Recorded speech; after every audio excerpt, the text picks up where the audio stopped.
ನಮಸ್ಕಾರ ಪ್ರೀತಿಯ ಬಂಧುಗಳೇ, ಆಧ್ಯಾತ್ಮ ಪ್ರಪಂಚಕ್ಕೆ ಸ್ವಾಗತ.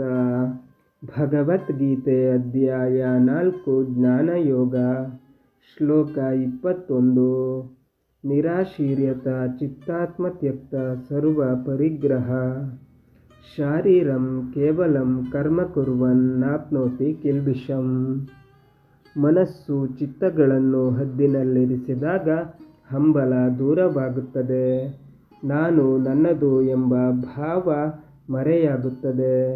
ದೇಹ ಪೋಷಣೆಗಷ್ಟೇ ಕರ್ಮ ಮಾಡಿದರೂ ದೋಷ ತಟ್ಟುವುದಿಲ್ಲ. ನಿತ್ಯ ತೃಪ್ತರಾಗಬೇಕು ಅನ್ನುವ ಆಸೆ ಇದೆ, ಆದರೆ ಅದನ್ನು ರೂಢಿಸಿಕೊಳ್ಳುವುದು ಹೇಗೆ? ಈ ಪ್ರಶ್ನೆಗೆ ಇಲ್ಲಿ ಕೃಷ್ಣ ಉತ್ತರಿಸುತ್ತಾನೆ. ಲೌಕಿಕ ಆಸೆ ಇದ್ದಾಗ ಅತೃಪ್ತಿ ತಪ್ಪಿದ್ದಲ್ಲ. ಇಲ್ಲದ್ದನ್ನು ಬಯಸಿ ಎಂದೂ ಸುಖ ಸಿಗುವುದಿಲ್ಲ. ತೃಪ್ತಿ ಇರಬೇಕಾದರೆ ಮೊದಲು ಬೇಕು ಬೇಡಗಳ ಪಟ್ಟಿಯನ್ನು ಕಡಿಮೆ ಮಾಡಬೇಕು. ಮೊದಲು ಯಥಚಿತ್ತನಾಗು, ಅದರಿಂದ ನಿರಾಶೆಯಾಗು ಎನ್ನುತ್ತಾನೆ ಕೃಷ್ಣ.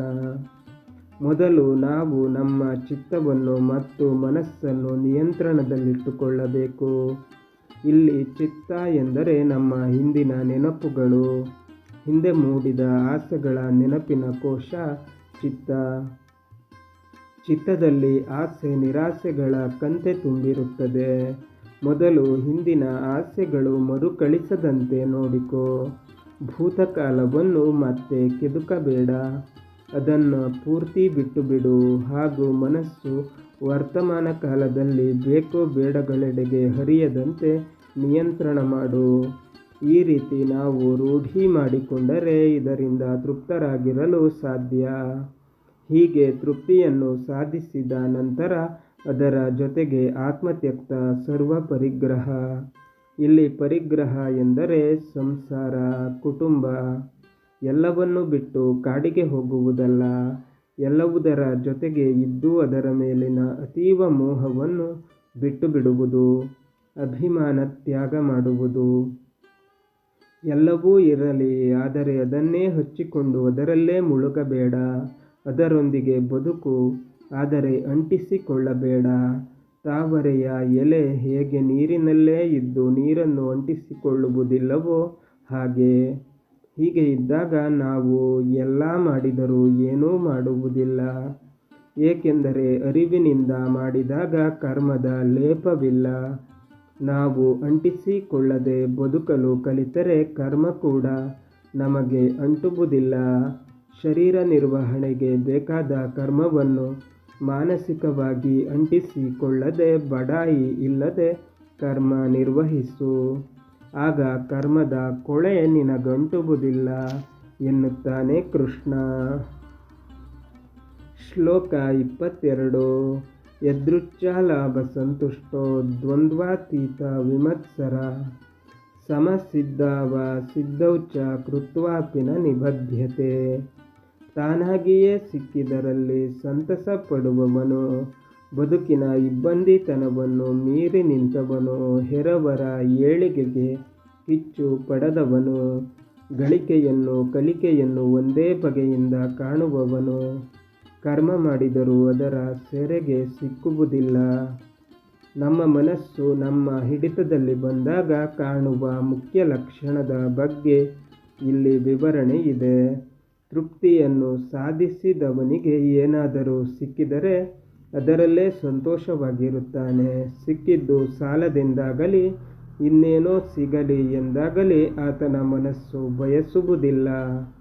ಏಕೆಂದರೆ ನಮಗೆ ಏನೇ ಸಿಕ್ಕಿದರೂ ಅದು ಭಗವಂತನ ಇಚ್ಛೆಯಿಂದ ಸಿಕ್ಕಿರುವುದು. ಉದಾಹರಣೆಗೆ ಉದ್ಯೋಗ, ಪ್ರತಿಭೆ ಇದ್ದವರಿಗೆಲ್ಲ ಉದ್ಯೋಗ ಸಿಗುವುದಿಲ್ಲ. ಉದ್ಯೋಗ ಸಿಗುವುದು, ಅದರಿಂದ ಸಂಬಳ ಸಿಗುವುದು ಎಲ್ಲವೂ ಭಗವಂತನ ಇಚ್ಛೆಯಂತೆ.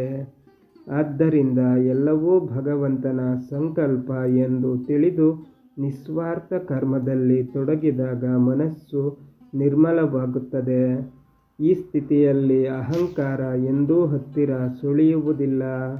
ಬಡತನವಾಗಲಿ ಸಿರಿತನವಾಗಲಿ, ನಾವು ಹುಟ್ಟುವ ಮನೆಯಾಗಲಿ ಯಾವುದೂ ನಮ್ಮ ಕೈಯಲ್ಲಿಲ್ಲ. ಎಲ್ಲವೂ ಆ ಈಶ್ವರ ಇಚ್ಛೆ. ಇದನ್ನು ತಿಳಿದು ಬದುಕುವುದು ಯಥಚಿತ್ತಾತ್ಮನ ಗುರುತು. ಇನ್ನು ಎರಡನೇ ಲಕ್ಷಣ ದ್ವಂದ್ವಾತೀತ ಜೀವನ. ನಮ್ಮ ಜೀವನ ಎಂದರೆ ದ್ವಂದ್ವ, ಹಗಲು ರಾತ್ರಿ, ಲಾಭ ನಷ್ಟ, ಸೋಲು ಗೆಲುವು, ಹುಟ್ಟು ಸಾವು, ಹೀಗೆ ಎಲ್ಲವೂ ದ್ವಂದ್ವ. ನಾವು ಈ ದ್ವಂದ್ವದ ನಡುವೆಯೇ ಬದುಕಬೇಕು. ಹಗಲು ರಾತ್ರಿಗೆ ನಾವು ಹೇಗೆ ಹೊಂದಿಕೊಂಡು ಬದುಕುತ್ತೇವೆ, ಹಾಗೆ ಇತರ ದ್ವಂದ್ವದ ಆಘಾತಕ್ಕೆ ಒಳಗಾಗದೆ ಬದುಕಲು ಕಲಿ ಎನ್ನುತ್ತಾನೆ ಕೃಷ್ಣ. ಸಿಗದಿದ್ದಾಗ ದುಃಖವಿಲ್ಲ, ಸಿಕ್ಕಾಗ ಹಾರಾಟವಿಲ್ಲ. ಎರಡೂ ಸ್ಥಿತಿಯಲ್ಲಿ ಏಕರೂಪವಾದ ಮನಸ್ಥಿತಿಯನ್ನು ಗಳಿಸುವುದು ದ್ವಂದ್ವಾತೀತ ಜೀವನ. ದ್ವಂದ್ವಾತೀತನಾಗಿ ಬದುಕುವಾಗ ಒಂದು ಸಮಸ್ಯೆ ಎದುರಾಗುತ್ತದೆ. ಇದ್ದದ್ದು ಸಾಕು ಎಂದು ಬದುಕುತ್ತಿರುವಾಗ ನಮ್ಮ ಜೊತೆಗಿನ ಇನ್ನೊಬ್ಬ ಹೆಚ್ಚು ಗಳಿಸಲಾರಂಭಿಸಿದರೆ ಅದನ್ನು ನೋಡಿ ನಮಗೆ ಕಿಚ್ಚು ಹುಟ್ಟಿಕೊಳ್ಳುತ್ತದೆ. ನಮ್ಮ ಕೆಳಗಿನ ಮಟ್ಟದವರು, ನಮ್ಮ ಪಕ್ಕದ ಮನೆಯವರು ಯಾವುದೋ ಕಾರಣಕ್ಕೆ ಶ್ರೀಮಂತರಾದರೆ ನಮಗೆ ಸಂಕಟ. ಇಲ್ಲಿ ಕೃಷ್ಣ ಹೇಳುತ್ತಾನೆ, ಇನ್ನೊಬ್ಬರನ್ನು ಕೊಂಡು ಎಂದೂ ಕಿಚ್ಚು ಪಡಬೇಡ ಎಂದು. ಯಾರ್ಯಾರಿಗೆ ಎಷ್ಟೆಷ್ಟು ಸಿಗಬೇಕೋ ಅಷ್ಟಷ್ಟೇ ಸಿಗುವುದು. ನಾವು ಎಷ್ಟು ಕೌಶಲ್ಯರಾದರೂ ಕೂಡ ಭಗವಂತ ಅನುಗ್ರಹಿಸದೇ ಇದ್ದರೆ ನಾವು ಮೇಲಕ್ಕೇಳಲು ಸಾಧ್ಯವಿಲ್ಲ. ಈ ಎಚ್ಚರವೇ ಯದೃಚ್ಛಾ ಲಾಭ ಸಂತುಷ್ಟ. ಇನ್ನು ಸಿದ್ಧಿ ಅಸಿದ್ಧಿಗಳು. ಉದಾಹರಣೆಗೆ ಧ್ಯಾನದಲ್ಲಿ ಏಕಾಗ್ರತೆ ಪಡೆಯಲು ಆಗದೆ ಇನ್ನೇನೋ ಕಾಣಿಸಿದರೆ ಏನು ಕಾಣಿಸಿತೋ ಅದರಲ್ಲೇ ಭಗವಂತನನ್ನು ಕಾಣು. ಅದಕ್ಕಾಗಿ ತಲೆ ಕೆಡಿಸಿಕೊಳ್ಳಬೇಡ. ಏಕಾಗ್ರತೆ ಸಾಧ್ಯವಾದರೆ ಭ್ರಮೆಗೊಳಗಾಗಬೇಡ.